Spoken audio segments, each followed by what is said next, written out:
Bersama saya Afiz Sulaiman dalam rentasan berita edisi 707. Antara paparan utama.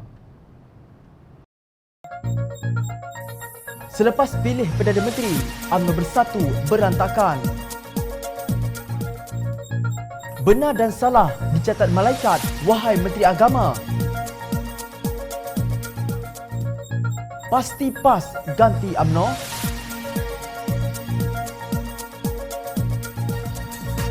1MDB, pengkhianatan terhadap rakyat Malaysia.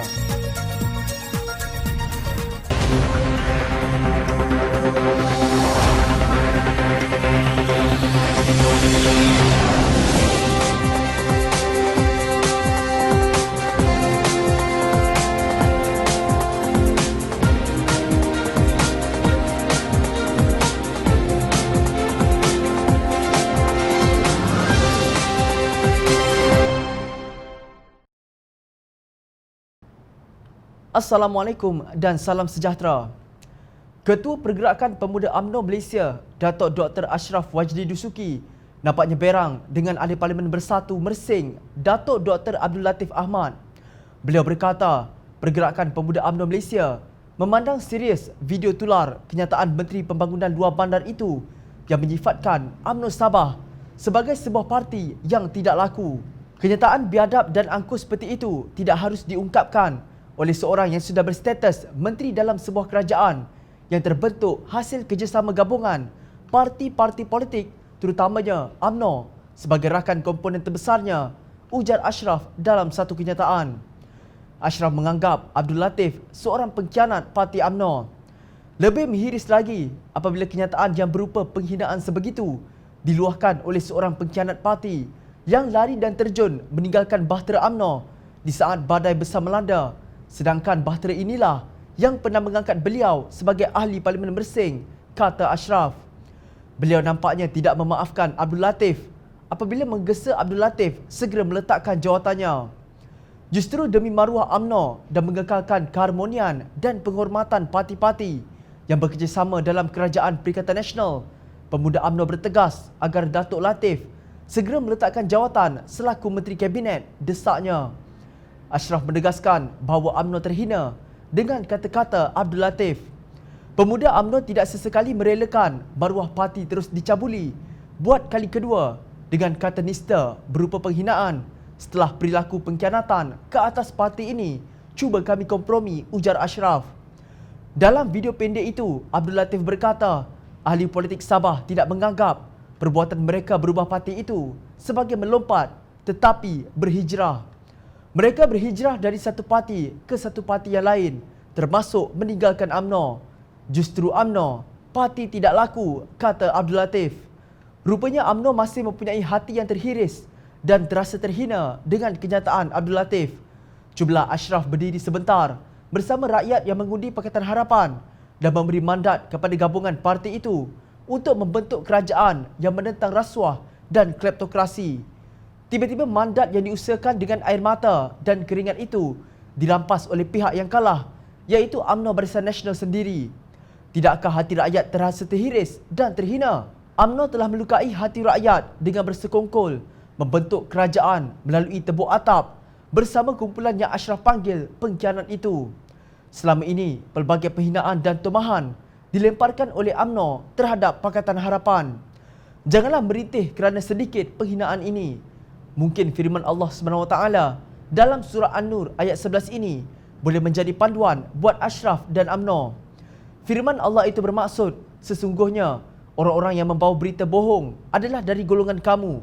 Janganlah kamu menganggapnya buruk bagi kamu, bahkan ia adalah baik bagi kamu. Tiap-tiap seseorang dari mereka memperoleh apa yang dikerjakan dari dosa itu, dan siapa yang mengambil bahagian yang terbesar di dalamnya di antara mereka, baginya azab yang besar. Pengkhianatan dan penghinaan itulah harga yang perlu dibayar oleh UMNO di dalam dunia ini. Hari esok, iaitu hari akhirat, kita tidak tahu.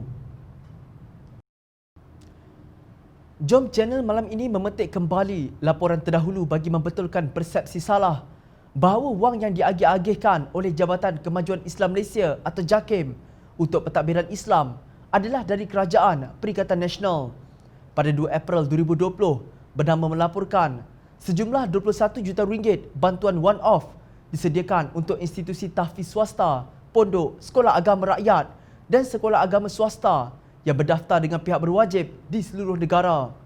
Menteri Hal Ehwal Agama di Jabatan Perdana Menteri, Datuk Dr. Zulkifli Mohamad dalam kenyataannya berkata, bantuan itu adalah atas keprihatinan kerajaan kepada institusi pendidikan Islam yang terjejas dari sudut pengurusan operasi dan sara diri ekoran wabak COVID-19 dan Perintah Kawalan Pergerakan atau PKP ketika itu. Menurut Zulkifli, bantuan one-off itu adalah daripada peruntukan 100 juta ringgit yang telah disediakan kepada JAKIM di bawah Belanjawan 2020. Di manakah Perikatan Nasional semasa Belanjawan 2020 yang dibentangkan oleh Menteri Keuangan ketika itu, Setiausaha Agong DAP Lim Guan Eng. Belum ada lagi. Ketika itu kita hanya mendengar sayup-sayup bunyi gendang daulah terpendam. Zulkifli dilaporkan turut merakamkan penghargaan kepada Menteri Keuangan Perikatan Nasional Datuk Seri Tengku Zafrul Tengku Abdul Aziz atas kelulusan bagi peruntukan berkenaan. Bagi yang lupa atau pura-pura lupa, mari kita putar waktu ke belakang. Merujuk kepada penambahan bajet untuk pentadbiran Islam sebanyak 1.3 bilion ringgit pada 2020 berbanding 1.2 bilion ringgit pada 2019. Menteri Hal Ehwal Agama ketika itu, Datuk Seri Dr. Mujahid Yusof berkata, pendirian dasar pentadbiran Islam Pakatan Harapan adalah selari dengan Al-Quran dan sunnah Nabi sallallahu alaihi wasallam. Mujahid merujuk kepada komitmen kerajaan terhadap guru kafar yang terus diberi perhatian khusus selain peruntukan allowance bagi tahun 2019 melebihi 400 juta ringgit. Pihaknya juga melancarkan tabung kebajikan guru kafar sebagai keprihatinan terhadap mereka dengan dana permulaannya yang diperuntukkan berjumlah 2.6 juta ringgit. Sebagai bukti komitmen kerajaan Pakatan Harapan kepada pengembangan syariah Islam, Menteri Keuangan Malaysia ketika itu, bukan Tengku Zafrul, telah menyerahkan peruntukan sebanyak 100 juta ringgit untuk tahun 2020 bagi tujuan menyelenggara dan menaik taraf. Sekolah tahfiz sebanyak 50 juta ringgit, sekolah agama rakyat dan persendirian sebanyak 25 juta ringgit dan sekolah pondok yang berdaftar sebanyak 25 juta ringgit. Peruntukan tersebut merupakan peningkatan sebanyak 50 juta ringgit berbanding dengan peruntukan oleh kerajaan terdahulu dalam bajet 2018 yang tidak menyediakan peruntukan bagi sekolah agama rakyat dan sekolah pondok. Peruntukan 100 juta ringgit ini memaparkan komitmen berterusan kerajaan Pakatan Harapan ketika itu untuk memastikan para pelajar menikmati persekitaran pembelajaran yang selamat dan selesa di sekolah tahfiz, sekolah agama rakyat dan persendirian serta sekolah pondok yang berdaftar. Peruntukan 100 juta ringgit tersebut merupakan sebahagian daripada jumlah 735 juta ringgit untuk penyelenggaraan semua jenis sekolah bagi tahun 2020 yang merupakan peningkatan ketara berbanding dengan jumlah 652 juta ringgit bagi tahun 2019. Jumlah peruntukan ini akan disalurkan kepada sekolah tahfiz dan pondok berdaftar dengan pihak berkuasa agama setiap negeri, iaitu Sekolah Agama Persekutuan, Sekolah Agama Negeri, Sekolah Agama Rakyat dan Persendirian 1,880 buah, sekolah pondok 205 buah dan sekolah tahfiz 1,026 buah. Tuan-tuan, 100 juta ringgit itu bukan muncul semasa Perikatan Nasional menebuk atap dan merampas mandat rakyat. Penyerahan peruntukan sebanyak 100 juta ringgit kepada JAKIM itu adalah susulan daripada pengumuman Kerajaan Pakatan Harapan ketika pembentangan Belanjawan 2020 pada 11 Oktober 2019 lalu. Bercakap benarlah kerana anda tahu dari mana asal-usul wang tersebut dan kepada siapa penghargaan harus disampaikan.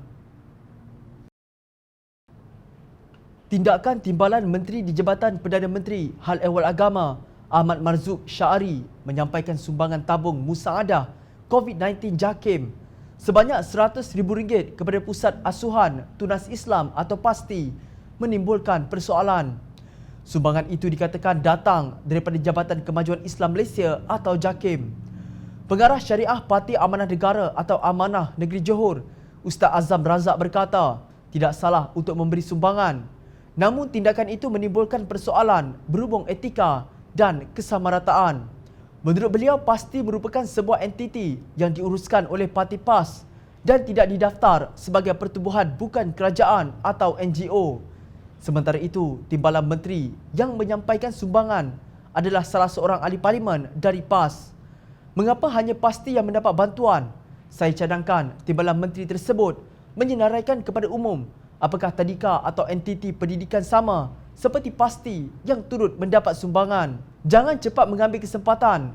Kita mahu semua pihak mendapat bantuan tersebut. Perkara ini jelas tidak munasabah dengan keadaan semua tadika atau pusat asuhan terhimpit dengan masalah sama di negara ini, tegasnya seperti dipetik Johor kini.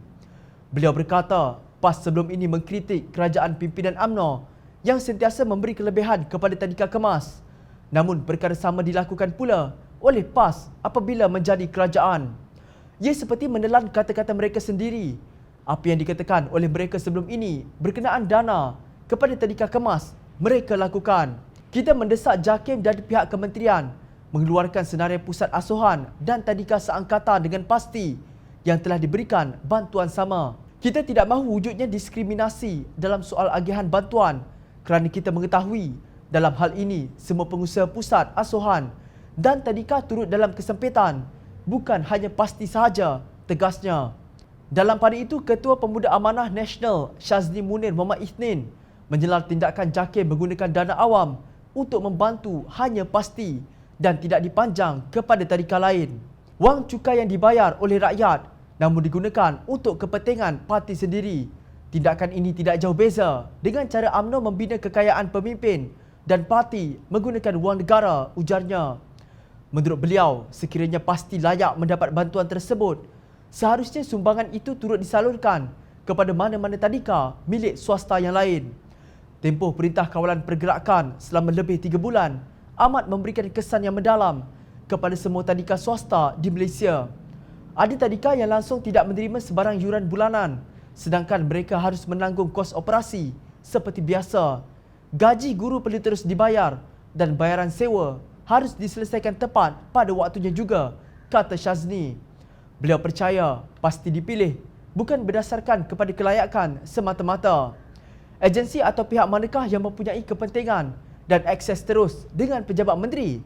Justru tidaklah menghairankan kerana Timbalan Menteri Agama sendiri adalah ahli Parlimen PAS, tegasnya. Mengapa PASTI mendapat keistimewaan ini? Dalil apakah yang akan PAS gunakan sebagai menjustifikasi penggunaan wang rakyat untuk diberi kepada pihak yang sebenarnya di bawah urusan parti itu? Dulu pemimpin PAS sering melaungkan slogan PAS ganti UMNO. Kini kita sedang menyaksikan metamorfosis itu. Terlanjur kita bercakap tentang pengkhianatan pemimpin politik. Jom channel ingin berkongsi lontaran pandangan bekas Timbalan Menteri Keuangan Dato' Amiruddin Hamzah. Untuk rekod, Amiruddin sebelum menyertai Bersatu merupakan ahli jawatan kuasa PAS Kedah. Beliau juga kekal tidak menyokong Tan Sri Muhyiddin Yassin yang menubuhkan Kerajaan Perikatan Nasional pada Mac lalu.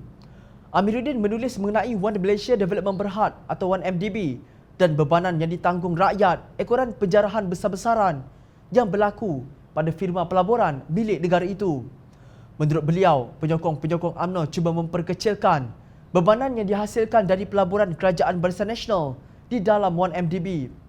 Strategi ini, kata Amiruddin, dibuat supaya rakyat tidak lagi nampak betapa besarnya impak keuangan yang ditinggalkan oleh 1MDB kepada negara. Saya tekankan bahawa kegagalan untuk melakukan dan menyusun strategi keuangan yang jitu untuk menangani masalah ini akan membawa kepada impak negatif yang serius kepada negara. Kerajaan Perikatan Nasional seperti tidak ada jalan keluar dan mati akal bagaimana untuk membayar balik hutang-hutang 1MDB ini yang sebenarnya sudah mencecah hampir 50 bilion ringgit dan mungkin boleh mencapai hingga lebih 70 bilion ringgit akan datang, katanya dalam tulisan yang turut diterbitkan di Malaysia Deadline. Kata Amiruddin, hutang 1MDB terbahagi kepada 4 kelas terbesar. 1MDB telah meminjam dalam bentuk 3 bond pada tahun 2009 berjumlah 1 bilion American dollar, tahun 2012 berjumlah 3.5 bilion American dollar dan tahun 2013 berjumlah 3 bilion American dollar. Keseluruhan bond yang akan matang pada tahun 2022, 2023 dan 2039 adalah berjumlah 7.5 bilion American dollar bersamaan dengan 32.25 bilion ringgit. Beliau menjelaskan bahawa kesemua bond ini mempunyai kadar kupon yang tinggi dari bond kerajaan yang biasa. Kadar kupon untuk ketiga-tiga bond adalah dalam lingkungan 4.44% sehingga 5.99%.